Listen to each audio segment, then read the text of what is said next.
이렇게 반발하고 있는데도 트럼프는 왜 계속 이 관세 전쟁을 좀 밀어붙이고 있는 거예요? 이유를 모르겠어요. 이 트럼프의 관세 정책 배경에는 여러 가지 이유가 있습니다. 이 첫 번째는 안정적인 정치적 입지를 확보하기 위해서인데요. 이번 대선 결과의 분수령이 되었던 지역은 바로 러스트벨트 지역이었습니다. 공업단지.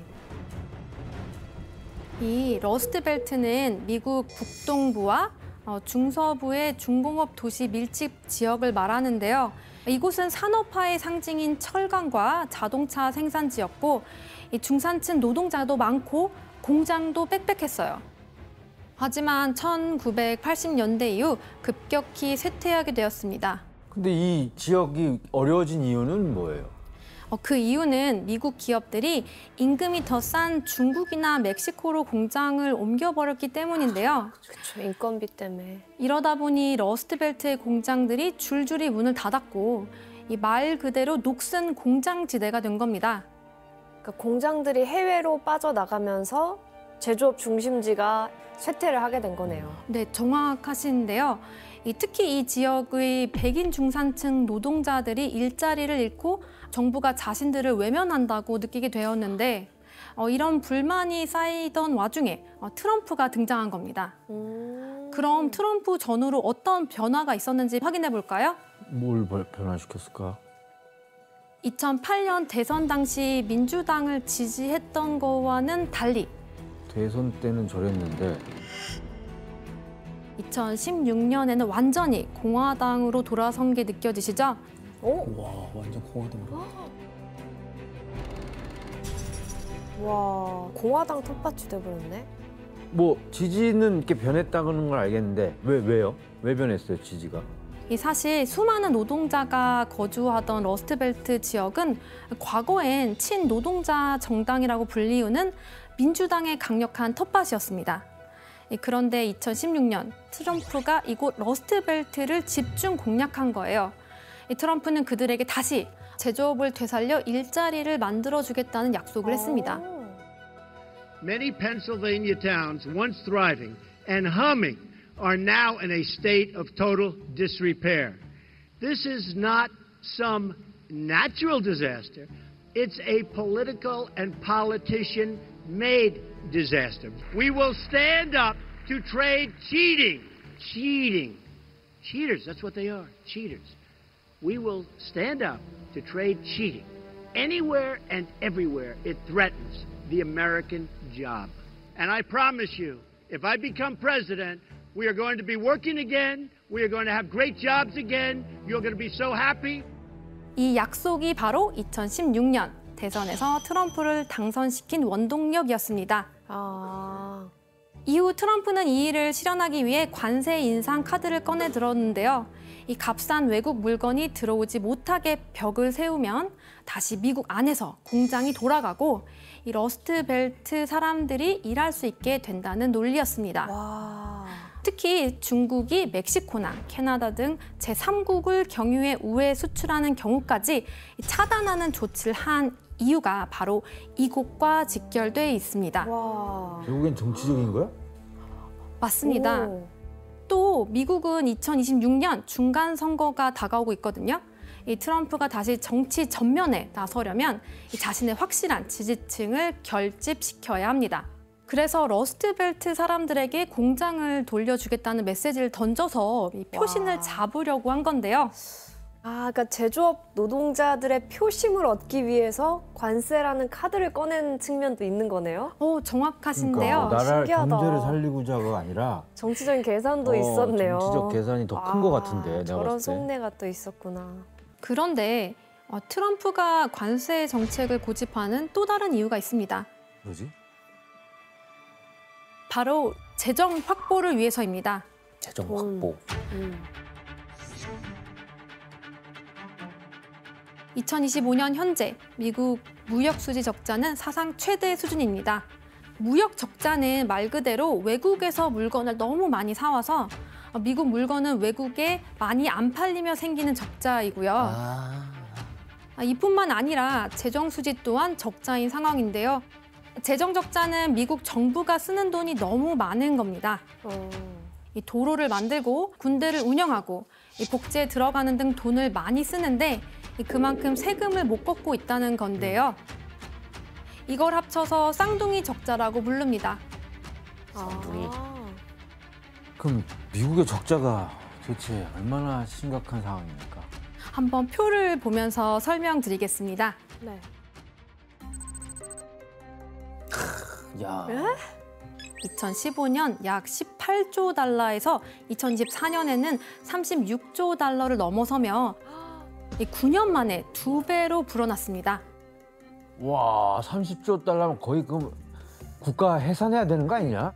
그리고 이 정도면 완전 위험 수위인 것 같은데요? 맞습니다. 이처럼 부채가 급증한 주된 원인은 방만한 정부 지출로 인해 매년 약 2조 달러, 한화 약 2,797조 원씩 재정 적자가 계속 쌓이고 있기 때문입니다. 언제 저렇게 빚이 많아졌어? 이렇다 보니 트럼프 대통령은 각 기관의 지출을 일론 머스크가 이끄는 정부 효율부, 도지의 검사를 받도록 지시했는데요. 도지는 2026년까지 재정 적자 1조 달러를 감축한다는 목표로 이 정부 기관들의 대대적인 인력 감축과 그렇죠. 이 조직 구조조정이 효율화를 요구하고 있습니다. 이에 연방 공무원이 7만 5천여 명, 국제개발처, 보건복지부, 나사, 질병통제센터 등 12개가 넘는 주요 기관에서 총 20만 명 이상이 해고됐습니다. 와. 아니 이거 되게 너무 큰 모순인데? 일자리 늘려준다면서 애들 다 자르고 있는데요? 이게 뭐야? 좀 아이러니하긴 하네요. 나름 판단한 거죠. 20만 명 정도는 없어도 된다라고. 그러니까 강행한 거죠. 아 맞잖아. 맞아. 그렇게 친 거지. 이게 뭐야? 뭐한 짓이야? 그렇다면 미국의 무역 수지 적자는 어느 정도일지 표로 확인해 볼까요? 계속 적자가 늘어나고 있네요. 네, 맞습니다. 2017년에 트럼프 1기 행정부 역시 고관세 정책을 추진했습니다. 그러나 그래프를 보면 무역 적자는 오히려 늘어났고요. 그리고 2025년 3월 기준 무역 수지 적자는 무려 1,405억 달러로 약 196조 원이라고 합니다. 적자 폭이 어마어마하네요. 아니 그러면 문재한 세무사님 적자가 늘어난 이유는 뭐예요, 그럼? 그러니까 이게 뭐야? 근데 일단은 고관세를 때리다 보니까 이제 이게 풍선 효과처럼 베트남, 멕시코를 통한 우회 수출이 엄청 늘어났다고 보시면 될 것 같아요. 아까도 표를 보시면 베트남 같은 경우는 그 유독 세율이 관세가 높았잖아요. 네. 아마 그거에 대한 어떤 반응을 미국도 대응하고 있는 게 아닌가 생각됩니다. 그럼 트럼프가 지금처럼 어쨌든 이런 관세 정쟁을 계속 벌여도 무역 수지 적자는 계속된다는 거예요? 맞습니다. 트럼프 2기에서도 관세를 본격 시행하면 초반엔 관세 수입이 일시적으로 늘 수는 있지만 이 전문가들은 그 효과가 오래가지 못할 것이라고 보고 있습니다. 와. 관세가 올라가면 이 수입품 가격도 같이 오르고 이 소비자들은 더 비싼 가격의 물건을 사야 하니까 소비를 줄이고 미국 기업들도 원가가 올라가면서 이익이 줄어들고 그 결과 법인세 수입도 줄어들 수밖에 없는데요. 결국 경제 전체가 부담을 안게 되는 구조입니다. 근데 국민들도 사재기에 놓고 지갑을 잠그게 되는 구조 아니에요? 정확하신데요. 딱 그 구조일 것 같은데. 그래서 관세만으로는 쌍둥이 적자를 해결하는 건 거의 불가능한 일이라고 봐야 합니다. 이런 걸 우리만 알지는 않을까? 트럼프도 알 텐데. 우리도 이렇게 이런 식으로 알고 있다는 거 보면 본인도 그걸 알 텐데 왜 이걸 하는 거지? 그냥 다 해보는 것 같은데요, 그냥? 대통령으로 할 수 있는 매뉴얼 다 꺼내보는 것 같은데, 그냥? 그래서 트럼프가 관세 정책을 꺼내는 마지막 이유는 바로 최근 미국을 위협하는 새로운 강자가 등장했기 때문입니다. 어느 나라일까요? 중국. 맞습니다. 바로 중국입니다. 이 트럼프는 중국을 견제하기 위해서 관세라는 카드를 꺼내든 건데요. 중국의 힘은 우리가 생각하는 것 이상으로 막강하다. 중국의 경제력이 얼마나 대단한 위력을 발휘할지, 그 위력이 미국 경제에 얼마나 큰 손해를 끼칠지 가늠하기 어렵다. 중국은 미국에게 위협적인 국가다. 그래서 트럼프는 자신이 져서에 중국에 대한 그의 생각과 적개심을 담고 있습니다. 뭐 맞는 말이죠. 예. 그리고 너무 급성장하고 있기 때문에 네. 맞아요. 근데 교수님 이게 트럼프가 중국을 견제하는 이유가 중국의 이런 뭐 경제력 때문인가요? 맞습니다. 2000년대 초 중국은 WTO에 가입하면서 이 세계 경제 질서 안으로 본격적으로 들어오게 되는데요. 이때부터 세계의 공장이라 불릴 정도로 제조업이 폭발적으로 성장했습니다. 그쵸. 사실 중국의 변화는 1978년 덩샤오핑이라는 지도자가 등장하면서 시작됩니다. 그가 내세운 건 바로 개혁, 개방 정책인데요. 말 그대로 국내 시스템은 뜯어 고치고 해외랑은 문을 열어서 거래하자는 이야기입니다. 그 전까지 중국은 모든 걸 국가가 통제하고 시장도 없고 사유 재산도 금지된 상태였습니다. 이걸 덩샤오핑이 뒤집었습니다. 그렇게 중국은 사회주의 안에 자본주의를 심어놓은 묘한 실험을 시작한 건데요. 그 결과는 어땠을까요? 아주 만족스럽겠는데.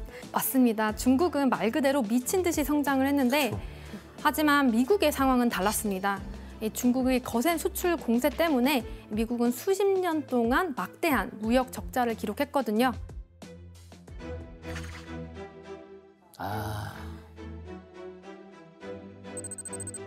2024년 기준 미국 전체 무역 적자는 약 9,184억 달러였는데 그중 2,954억 달러가 중국과의 무역에서 발생했습니다. 와. 즉 전체 무역 적자의 약 3분의 1이 중국 때문인 셈인데요. 이 미국 정치권은 이 무역 적자가 국내 제조업 일자리 감소로 이어졌다고 보고 있습니다. 이뿐만 아니라 미국이 중국을 견제하는 또 다른 이유가 바로 기술 산업 패권 때문입니다. 그러니까요.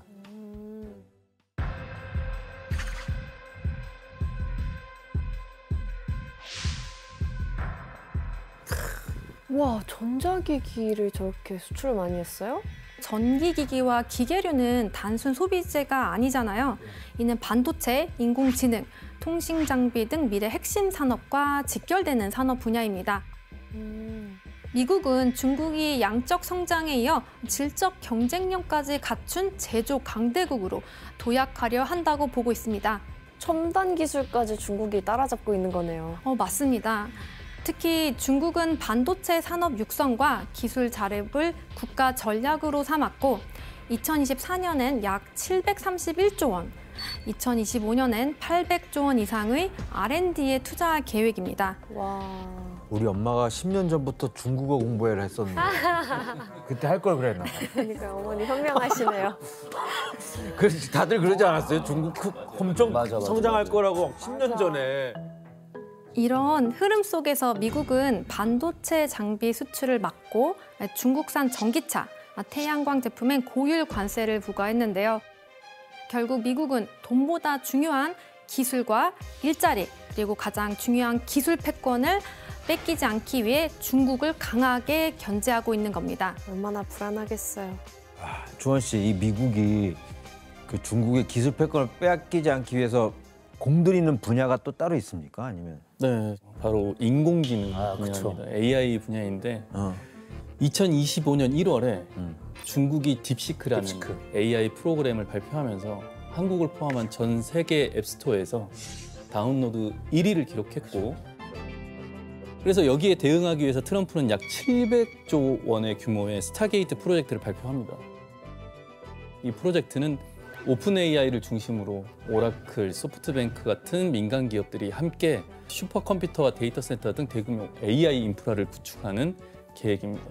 이게 무슨 앱이 그 챗 GPT T 같은. 네, 그쵸. 그거 말하는 거예요?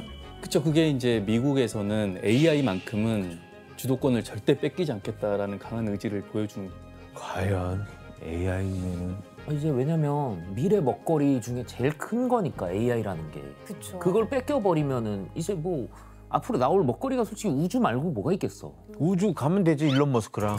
저 달로 가면 되죠. 그리고 미국이 중국을 견제하는 또 다른 이유가 있습니다. 바로 국가 안보 때문인데요. 왜 우리는 중국이 우리의 국가 안보와 기업 비밀을 훔치고 있는 동안 가만히 앉아 있기만 해? 중국은 친구가 아니라 적이야. 근데 2011년 10월이면은 진짜로 어떻게 보면 한 10년 훨씬 전부터 중국의 성장을 너무나 잘 알고 있었네. 이 정도까지 따라올 거라는 걸. 네. 트럼프는 이미 이때부터 중국을 단순한 무역 상대가 아니라 안보 위협으로 보았는데요. 그 생각은 지금까지도 이어지고 있습니다. 아니 뭐 그때 너무 허황된 얘기 많이 해가지고 난 못 믿겠는데 진짜 뭐 훔친 거예요? 아니면 저렇게 표현을 하는 거예요? 네, 그럼 한번 다음 사진을 볼까요? FBI. 이거 저기 산업 스파이 그죠? 산업 정확하십니다. 스파이들, 네. 기술 빼간 사람들. 다 중국 사람이야? 이 사진은 미국 FBI가 홈페이지에 지명 수배를 해놓고 있는 스파이 인터폴들. 혐의 도주자 명단입니다. 실제로 FBI가 지명 수배 중인 18명 중 9명이 중국인일 정도로 미국 입장에선 이 중국의 기술 탈취와 정보 도둑질 문제를 아주 심각하게 보고 있습니다. 그리고 트럼프는 이걸 무역과 연결시켜서 안보는 곧 경제라는 전략을 펼쳤는데 그 대표적인 예가 바로 틱톡입니다. 그렇죠. 이 틱톡은 중국에서 만든 앱인데 이 미국에서 대유행하면서 어린이부터 어른까지 다 쓰는 SNS가 되었는데 그런데 트럼프는 틱톡을 통해 중국 정부가 미국인의 개인정보를 수집하고 있다고 주장하고 있습니다. 그래서 틱톡을 금지하려고 했고 지금도 무역 협상 카드로 활용하고 있습니다. 이처럼 트럼프는 중국이 더는 무역 상대가 아니라 이 중요 기술과 안보를 겨루는 경쟁자라는 생각에 이 관세라는 무기를 꺼내 들었고 이로 인해 현재 두 나라는 아주 치열한 전쟁 중입니다. 도널드 트럼프 미국 대통령이 추가 보복 조치에 나선 중국에 대한 관세를 125%로 끌어올리고 대신 다른 나라들에게는 90일간 상호 관세를 유예하겠다고 선언했습니다.